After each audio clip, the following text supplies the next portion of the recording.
Hello friends, आज हम आपसे चर्चा करेंगे सीटेट के कुछ इम्पॉर्टेंट टॉपिक्स पर जो कि केवीएस में सीडीपी के क्वेश्चंस हैं। तो केवीएस के लिए भी मोस्ट इम्पॉर्टेंट हैं क्योंकि केवीएस में भी 60 नंबर के 60 क्वेश्चंस आने वाले हैं जो कि सीडीपी पेडागोजी के होंगे।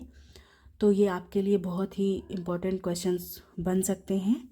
तो चलिए शुरू करते हैं हम आज का सेशन। हमारा पहला क्वेश्चन है, एक बच्चे की वृद्धि और विकास निम्नलिखित में से कौन से कारकों द्वारा प्रभावित होती है? तो क्या उसकी परवरिश की शैलियाँ प्रभावित करती हैं, या आनुवांशिक ढांचा संरचना, या विद्यालयी अनुभव, या व्यक्तिगत रुचि? तो अगर वृद्धि और विकास की बच्चे की वृद्धि और विकास की बात करेंगे तो सबसे पहले उसकी पेरेंटिंग स्टाइल, जो परवरिश की शैली होगी वो महत्वपूर्ण होगी। क्यों महत्वपूर्ण होगी? क्योंकि बच्चा सबसे पहले घर में अपने परिवार के बीच में ही रहता है, तो जो उनके रहन सहन बातचीत का तरीका होगा, परवरिश की शैली होगी, वो उस पर डिपेंड करेगी।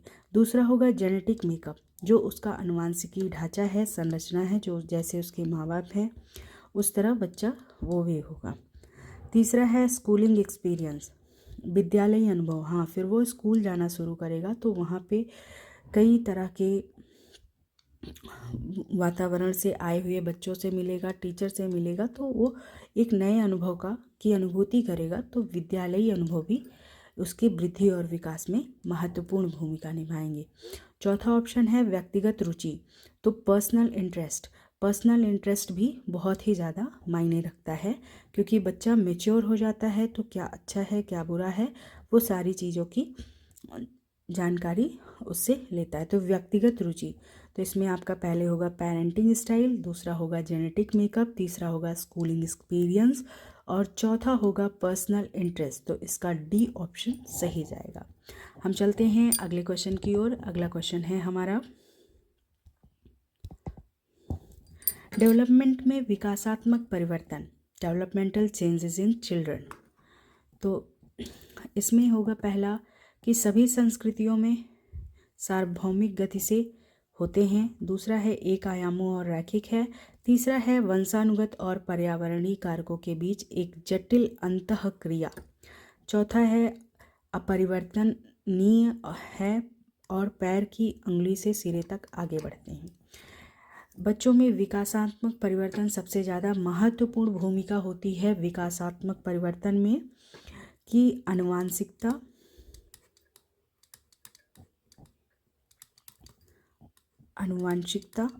और दूसरा है, पहला आनुवांशिकता हो गया और दूसरे की बात करेंगे तो वातावरण।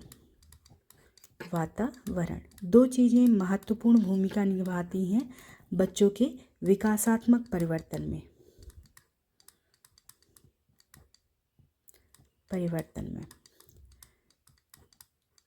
तो इसमें आपका सी ऑप्शन सही जाएगा। चलते हैं हम अगले क्वेश्चन की ओर। अगला क्वेश्चन है हमारा क्वेश्चन नंबर 3। क्वेश्चन नंबर 3 है कथन और तर्क है। पहला कथन है हमारा कि सभी संस्कृतियों में बच्चे एक ही उम्र में एक ही तरीके से विकास के चरणों से गुजरते हैं। और फिर दूसरा तर्क दिया है बचपन सार्वभौमिक और एक आयामी होता है। तो देखिए, सभी वातावरण से आए हुए बच्चे एक ही तरीके से विकास के चरण से गुजरते हैं। तो एक ही नहीं, जिसका जैसा वातावरण होता है, जैसे उसमें जो उसकी पेरेंटिंग स्टाइल होती है, परवरिश जैसी हुई होती है, जो आनुवांशिकी ढांचा होता है, तो बच्चे अलग अलग तरीके से विकास के चरणों में गुजरते हैं।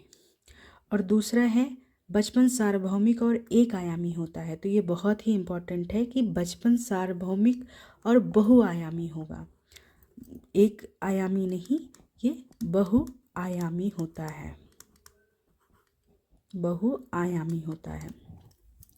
तो ये हो गई बात अभिकथन और तर्क की। तो इसमें हमारा दोनों ही गलत होगा। तो पहला ऑप्शन है ए और आर दोनों सही है, ए आर की व्याख्या करता है, तो ये गलत है। दूसरा है both A and R true, R is not the correct explanation, ये भी गलत है आपका। A is true but R is false, ये भी गलत है। डी ऑप्शन आपका सही होगा, ए और आर दोनों गलत है। तो चलते हैं हम अपने अगले क्वेश्चन की ओर। अगला क्वेश्चन है हमारा question number 4। Question number 4,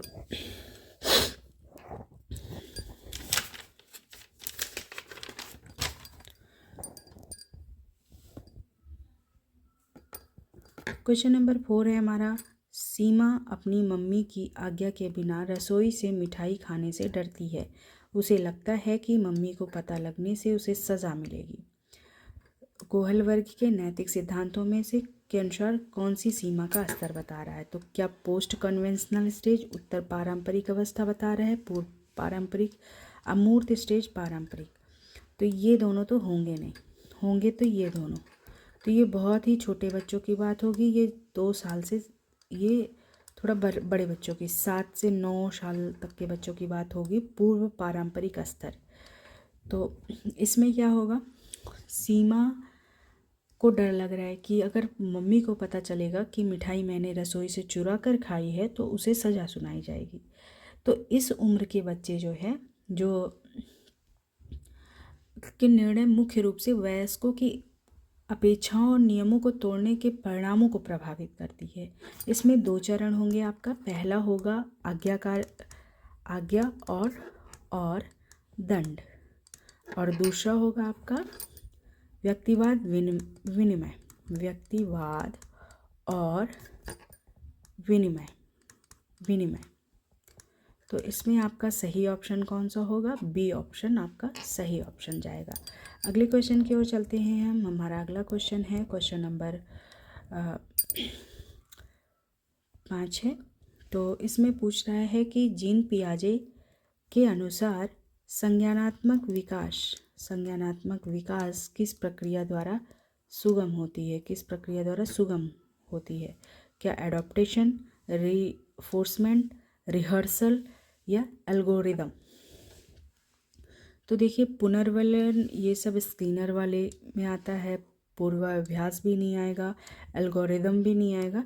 adaptation मतलब कुछ चीज़ें सीखकर उससे कुछ और नया सीखना ही एडॉप्टेशन कहलाता है। तो ये जीन पियाजे के सिद्धांत में संज्ञानात्मक विकास में आता है। तो ये ए ऑप्शन आपका सही जाएगा। अगले क्वेश्चन की ओर चलते हैं। हमारा अगला क्वेश्चन है, choose the correctly matched pair of stages with the characteristics proposed by Jean पियाजे। जीन पियाजे द्वारा प्रस्तावित विशेषताओं के 7 चरणों को सुमेलित कीजिए, जोड़ी बनाइए। क्या जो सेंसरी मोटर स्टेज होता है उसमें नाटकीय खेल में संलग्न होते हैं बच्चे, can engaged in make believed play. तो सेंसरी मोटर बहुत छोटे बच्चों की बात होगी, जो कि मतलब होंगे आपके बच्चे 0 से 2 साल के बच्चे सेंसरी मोटर स्टेज में। तो इसमें क्या होता है, इन सेंस 5 सेंस होते हैं, उससे इंद्रिय शिक्षक है, प्रतिवर्त क्रिया होगी, आप चिढ़ाओगे वो भी चिढ़ाएगा, आप मारोगे वो भी मारेगा, अतरंग व्यवहार, ये चीज़ें आएंगी। दूसरा आ गया आपका प्री ऑपरेशनल स्टेज, जो कि होगा आपका 2 से 7 साल का। 2 से 7 साल पूर्व संक्रियात्मक अवस्था होगी। इसमें वस्तु स्थायित्व या प्रारंभ बोल रहा है, तो इसमें क्या होगा, भाषा विकास होगा, अपरिवर्तनीयता होगा, अहम केंद्रवाद होगा, जीववाद होगा। तो ये होगा आपका प्री ऑपरेशनल स्टेज। तो ये भी नहीं होगा। कंक्रीट ऑपरेशनल, मूर्त संक्रियात्मक, क्रियाओं को मानसिक तौर पर परिवर्तन में सक्षम होना। तो इसमें क्या क्या चीज़ें होती हैं? मूर्त संक्रियात्मक तर्क शुरू हो जाता है, प्रतिवर्त होता है, वर्गीकरण होता है, संरक्षण होता है। फिर आते हैं हम फॉर्मल स्टेज या फिर अमूर्त संक्रियात्मक अवस्था। इसमें परिकल्पित निम्नात्मक तर्क में सक्षम।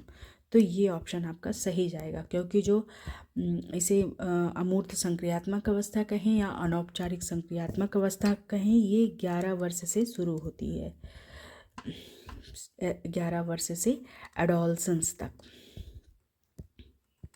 तो इसमें क्या रहेगा, आपका चिंतन होगा, अभिसारी अपसारी चिंतन होगा, सृजनात्मक चिंतन होगा। तो चिंतन शुरू हो जाएगा। परिकल्पित निगमनात्मक तर्क में सक्षम हो जाएंगे बच्चे। तो ये डी ऑप्शन आपका सही ऑप्शन जाएगा। अगले क्वेश्चन की ओर हम चलते हैं। अगला क्वेश्चन है हमारा, लीव वाइगोत्स्की के अनुसार बच्चों को सीखने में सक्षम बनाने के लिए इनमें से कौन से कारक की महत्वपूर्ण भूमिका है। तो देखिए, लेव वाइगोत्स्की की बात हो रही है। लेव वाइगोत्स्की के अनुसार बच्चों को सीखने में सक्षम बनाने के लिए भाषा और अधिगम जो है विकास के बीच महत्वपूर्ण क्या क्या होता है, भाषा और विकास की लेव वाइगोत्स्की की बात होगी तो भाषा और विकास की बात होगी। तो इसमें पूछ रहा है कि सक्षम बनाना है बच्चों को, तो भाषा और विकास लेव वाइगोत्स्की से संबंधित है। तो फिर इसमें क्या सज़ा सुनाई जाएगी तब बच्चे अच्छे से सीखेंगे? नहीं। पुरस्कार दिया जाएगा? नहीं। लेक्चर दिया जाएगा? बच्चे क्या जाने, तो संवाद की बात होगी, डायलॉग्स की बात होगी, तब इसमें इनको सक्षम, बच्चों को सीखने में सक्षम बनाया जाएगा। तो इसका ए ऑप्शन सही जाएगा। अगले क्वेश्चन की ओर हम चलते हैं। अगला क्वेश्चन है हमारा, which psychologist formulated the theory in which interaction is considered the most important in language development of a child। निम्नलिखित में से किस मनोवैज्ञानिक ने प्रतिपादित किया कि अंतःक्रिया की बच्चे की भाषिक विकास में बहुत महत्वपूर्ण भूमिका है। मतलब भाषा विकास में, बच्चे की भाषा विकास की बात की गई है इस क्वेश्चन में। बच्चे के लैंग्वेज को डेवलप करने की बात की गई है। तो क्या जीन पियाजे की, लेव वाइगोत्स्की की, बी.एफ. स्किनर की और नॉर्म चॉम्स्की। तो जीन पियाजे संज्ञानात्मक विकास से संबंधित हैं, लेकिन लेव वाइगोत्स्की है जो अंतःक्रिया की बच्चे की भाषिक विकास में महत्वपूर्ण भूमिका। तो भाषा विकास की बात होगी तो लेव वाइगोत्स्की। तो इसका नोट पॉइंट होगा आपका, इसमें बनेगा कि बच्चे के भाषिक विकास में महत्वपूर्ण भूमिका, भाषिक विकास का तो होगा लेव वाइगोत्स्की। लेव वाइगोत्स्की, लेव वाइगोत्स्की। बच्चे की भाषा विकास की बात होगी तो कौन होगा? लेव वाइगोत्स्की। तो ये हो गया इसका बी ऑप्शन सही हो गया। अगले क्वेश्चन की ओर चलते हैं हम। अगला क्वेश्चन है हमारा, तार्किक गणितीय बुद्धि की क्षमताओं में क्या शामिल है। तो क्या छवियों में हेरफेर, ग्राफिक कौशल, स्थानिक तर्क, कुछ भी जिसमें 2 से अधिक आयाम शामिल हों, ये सही है। या फिर लय, ताल, स्वर, माधुर्य के प्रति संवेदनशील। अगर मैथ की बात होगी तो ये भी नहीं होगा। और कुछ भी तर्क, स्थानिक आयाम, ये सब भी नहीं होगा। फिर है इसमें विशिष्ट पिचों, स्वरों और लय के बीच अंतर करना, स्वर, ये संगीत में होगा, मैथ में नहीं होगा। फिर है पूर्व ज्ञान के आधार पर वर्गीकरण करना, पैटर्न पहचानना, विचारों के बीच संबंध बनाना, ये सबसे सटीक आंसर है। क्यों है? क्योंकि गणितीय बुद्धि की बात हो रही है, संगीत की नहीं। तो तार्किक गणित कब होगा? जैसे आपको कोई फॉर्मूला पसंद है, पता है, जैसे a² - b² हमें पता है, तो वो हमें किस क्वेश्चन में, किस पैटर्न के क्वेश्चन में उसको फॉलो करना है, तो ये गणितीय क्षमता, गणितीय बुद्धि इसे में ये शामिल होगा। तो ये डी ऑप्शन आपका सही ऑप्शन जाएगा। अगले क्वेश्चन की ओर हम चलते हैं। अगला क्वेश्चन है हमारा,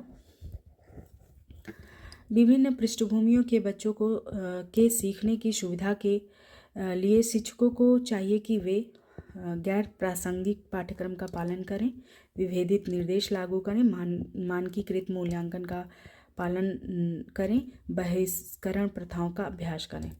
देखिए, बहिष्करण प्रथा, किसी प्रथा का अभ्यास करना, ये तो एकदम गलत है। मानकीकृत मूल्यांकन का पालन, ये भी गलत है। फिर गैर प्रासंगिक पाठ्यक्रम का पालन करें, ये भी नहीं सही है। इम्प्लीमेंट डिफरेंटिएटेड इंस्ट्रक्शंस, विभेदित निर्देश लागू करें। विभेदित निर्देश, इसका क्या मतलब होगा आपका? तो इसमें आपको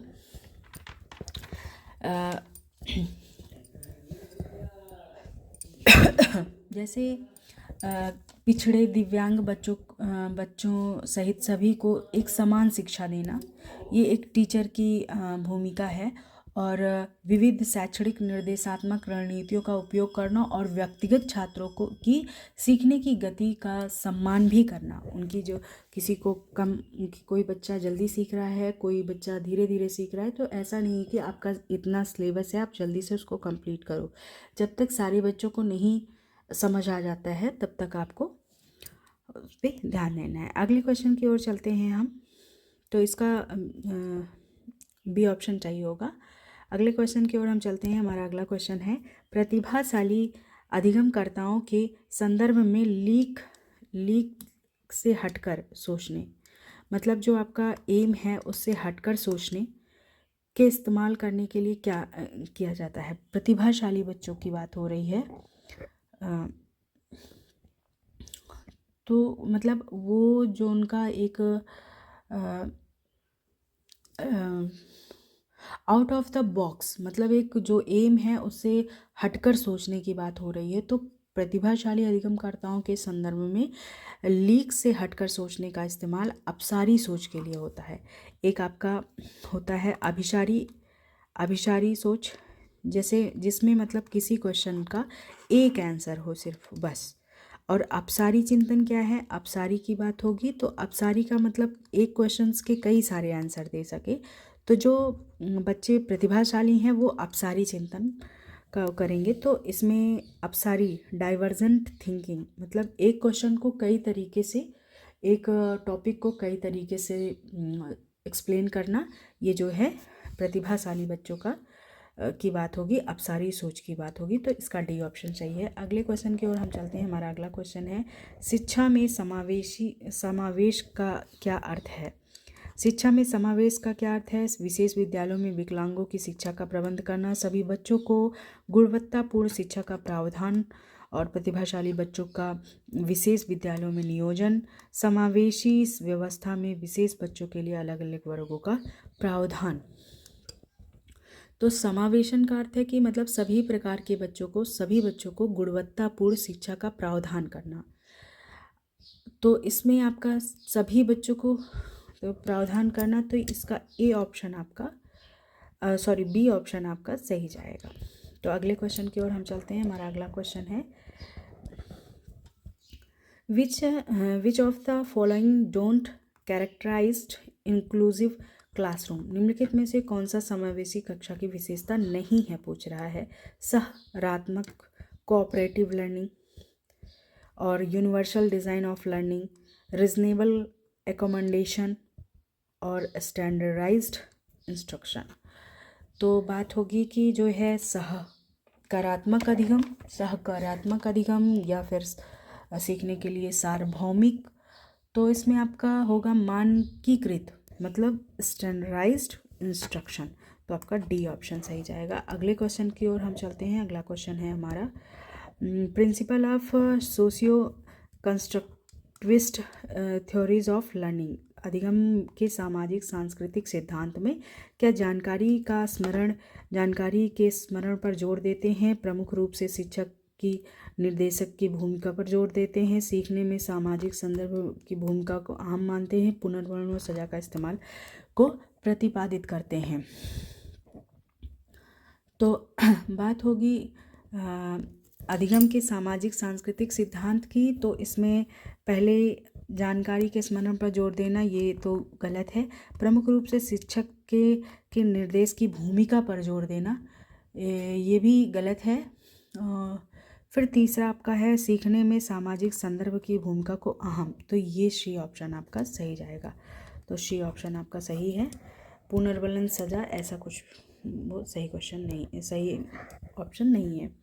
अगला क्वेश्चन है, अकॉर्डिंग टू द पियाजे and Vygotsky learning takes place through. पियाजे और वाइगोत्स्की के अनुसार सीखना किस प्रकार होता है। अनुसरण द्वारा, निष्क्रिय श्रवण द्वारा, अनुकूलन व पुनर्वलन द्वारा, अधिगमकर्ताओं की सक्रिय भागीदारी द्वारा। तो इसमें D option active engagement of learners, ये आपका सही जाएगा, क्योंकि जीन पियाजे और लेव वाइगोत्स्की ने अधिगम की समझ को एक निष्क्रिय प्रक्रिया और एक सक्रिय प्रक्रिया में स्थानांतरित कर दिया है। तो आज के लिए बस इतना ही। अगले सेशन में हम और भी क्वेश्चंस देखेंगे। और अगर आपको हमारा ये सेशन अच्छा लगा हो तो प्लीज़ लाइक और सब्सक्राइब कीजिएगा।